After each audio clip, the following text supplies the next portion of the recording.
샬롬. 오늘도 우리 하나님의 은혜와 평강이 우리 사랑하는 성도님들의 삶 가운데 있기를 소원합니다. 오늘 우리가 함께 나눌 하나님의 말씀 창세기 40장 1절에서부터 8절까지 말씀 가지고 함께 나누겠습니다. 그 후에 애굽왕의 수위 맡은 자와 떡 굽는 자가 그들의 주인 애굽왕에게 범죄한지라. 바로가 그 두 관원장 곧 수위 맡은 관원장과 떡 굽는 관원장에게 노하여 그들의 친위 대장의 집 안에 있는 옥에 가두니 곧 요셉이 갇힌 곳이라. 친위 대장이 요셉에게 그들의 수종들에게 하매 요셉이 그들을 섬겼더라. 그들이 갇힌 지 여러 날이라. 옥에 갇힌 애굽왕의 수위 맡은 자와 떡 굽는 자 두 사람이 하룻밤에 꿈을 꾸니 각기 그 내용이 다르더라. 아침에 요셉이 들어가 보니 그들에게 근심이 맺히 있는지라. 요셉이 그 주인의 집에 자기와 함께 갇힌 바로의 신하들에게 묻되 어찌하여 오늘 당신들의 얼굴에 근심의 빛이 있나이까. 그들이 그에게 이르되 우리가 꿈을 꾸었으나 이를 해석할 자가 없도다. 요셉이 그들에게 이르되 해석은 하나님께 있지 아니하니까 청하건대 내게 이르소서. 아멘. 우리는 어제의 말씀과 삶을 나누면서 요셉이 억울하게 옥에 갇히게 된 그 경위에 대해서 말씀을 우리가 나누었습니다.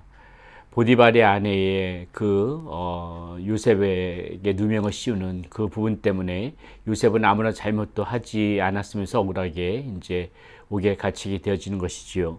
그리고 오늘 말씀에 보니까는 그 옥에 지금 이제 그 왕의 두 관원장, 그 수위 맡은 자와 떡 굽는 자가 이제 그 옥에 갇히게 되는 것이 오늘 말씀 가운데 나옵니다.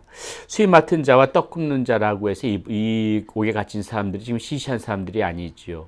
이 사람들이 지금 하는 일은 무엇입니까? 왕이 먹고 마시기 전에 먼저 그것을 먹어보는 사람들입니다. 왜 우리나라에도 옛날에 보게 되면은 그 왕이 먹기 전에 그 왕의 음식에 독이 들었는지 안 들었는지를 미리 그 맛보는 사람이 있지 않습니까? 아마 기미상궁이라고 그러던가요? 그렇게 알고 있는데 이러한 사람처럼 이 떡 맡은 자와 또 수위 맡은 자 그런 역할들을 한다는 것입니다. 왕이 먹고 마시기 전에 미리 그 음식 안에 어떤 잘못된 것이 들어있지 않은지 미리 먹어보는 것이죠. 그것은 또 반대로 무엇을 의미합니까? 이 사람들이 마음만 먹기에 따라서는 얼마든지 또 이렇게 왕을 해코지할 수 있는 그런 위치에 있다는 것입니다. 그렇기 때문에 이 사람들은 왕에게 철저하게 신뢰를 받는 사람이어야 되는 것이고 또 그만큼 높은 관직에 있는 사람이라고 봐도 무방할 것입니다. 그런데 지금 이 사람들 어떤 잘못을 했는지 모르지만은 지금 옥에 갇히게 되었다는 것이지요. 그리고 그들은 한날 한시에 서로 다른 꿈을 꾸게 됩니다. 그리고 그 꿈을 이제 요셉이 해석하는 것이 해석을 하려고 준비하고 있는 것이 오늘 말씀에 나와 있는 그러한 장면이지요.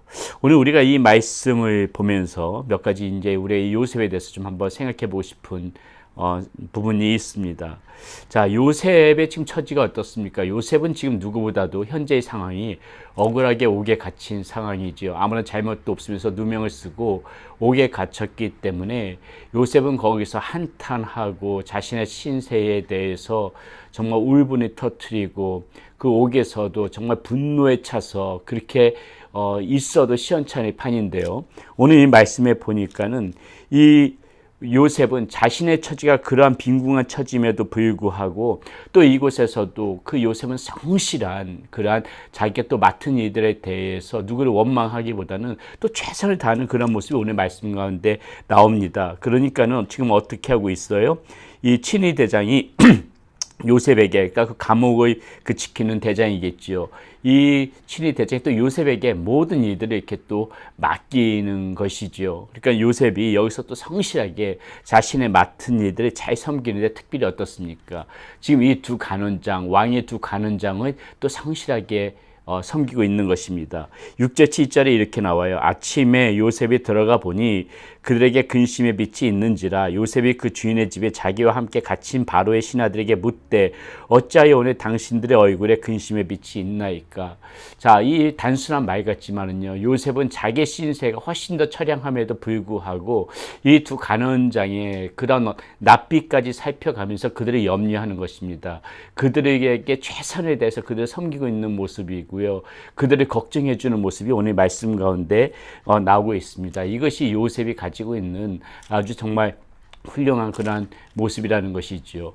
자, 이러한 그런 그 표정을 살펴보면서 요셉이 8절에 이렇게 얘기합니다. 그들이 그에게 이르되 우리가 꿈을 꾸었으나 이를 해석할 자가 없도다. 요셉이 그들에게 이르되, 자, 이 말씀 한번 잘 들어보세요. 해석은 하나님께 있지 아니하니까 청하건대 내게 이르소서. 자, 왜 요셉이 장소와 그러한 어떠한 그 자신의 그런 상황에 상관없이 이렇게 최선을 다해서 살아가는가? 어느 곳에서도 절망하지 않고, 비록 지금 이렇게 억울하고 지금 이런 암울한 상황 속에서도 요셉은 어떻게 이렇게 힘있게 살아갈 수 있는가? 바로 지금 이 요셉의 말 가운데 나와 있다는 것이에요. 자, 해석은 하나님께 있지 아니하나이까. 이 단순한 한마디 같지만 요셉의 생각을 알 수가 있는 것입니다.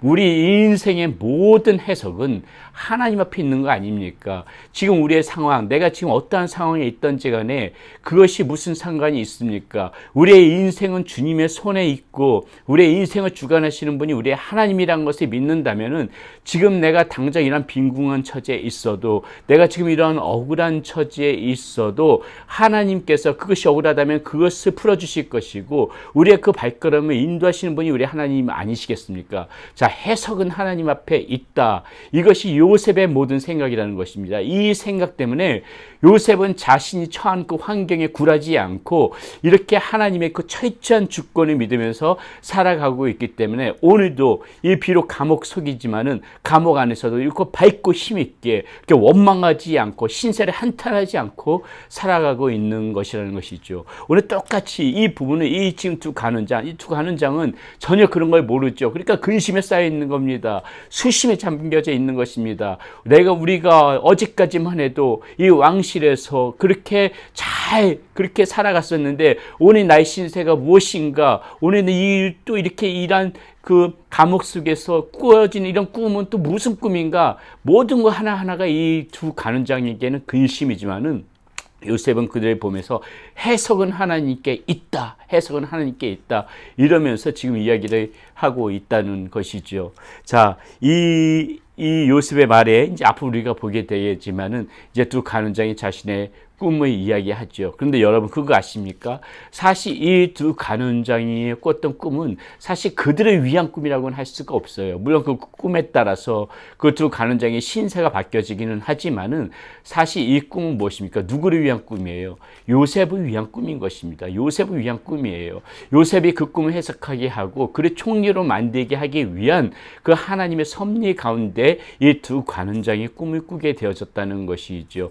하나님께서 이 요셉의 삶을 변화시키기 위하여서 두 가는장을 감옥에 보낸 것이고 그들에게 꿈을 꾸게 했다는 것입니다.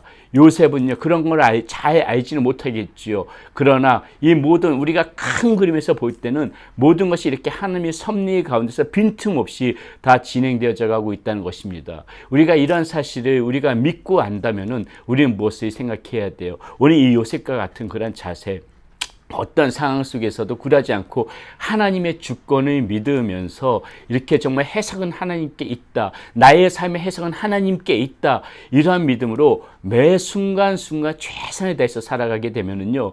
비록 그 순간 우리는 하나님께서 어떻게 나의 삶을 이끌어 가시는가, 나의 삶을 어떻게 변화시키는가, 나의 삶 가운데 어떻게 역사하시는가, 우리는 그 순간 알지 못하지만 오늘 이 두 가는장을 보내서 꿈을 꾸게 하고 요셉이 해석하게 함으로 요셉의 이 노예 신세에서 총리를 변화시키는 그 놀라우신 하나님의 섭리가 우리의 삶 가운데서도 흘러갈 수가 있다는 것입니다. 그렇기 때문에 오늘 하루하루 살아가면서 오늘 우리에게 필요한 거 바로 이 요셉의 이 고백이 우리 가운데도 있어야 된다는 것이에요. 내 삶의 해석은 하나님께 있다. 이 말은 곧 요셉이 지금 관원장들에게 하고 있지만은 어떻게 보게 되면 요셉이 자신의 신령, 자기 자신에게 했던 말이기도 했다는 것이죠. 요셉이 그런 생각으로 살아왔다는 것입니다.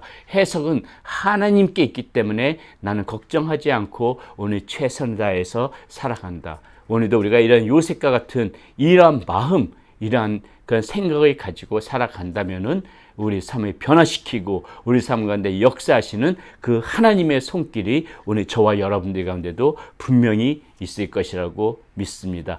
해석은 하나님께, 오늘 이 말씀 꼭 기억하면서 살아가시는 우리 사랑하는 성도님들이 되시기를 바라겠습니다. 기도합니다. 고맙고 감사하신 아버지 하나님, 우리 믿음의 사람들은 어떤 삶의 환경 속에서도 그 해석은 하나님께 있음의 항상 믿고 살아가는 우리의 모습이 되어지게 하여 주시옵소서. 우리의 삶의 주관자는 하나님이십니다. 우리의 삶을 인도해 가시는 분은 우리 하나님이십니다. 하나님은 우리에게 선한 길을 인도하시고 우리를 반드시 바로잡는 바른 길로 이끄시는 그런 하나님이심을 우리가 믿습니다. 그러므로 우리는 우리 상황이 어떠하든지 간에 당장 눈앞에 어떤 일들이 펼쳐지든지 간에 우리의 삶을 해석해 나가시는 그 하나님을 믿고 신뢰하며 더욱더 간절히 주님을 찾고 주님을 바라보면서 살아가는 우리 삶이 되게 하여 주시옵소서. 우리 주 예수 그리스도의 이름으로 감사하며 기도드렸습니다. 아멘.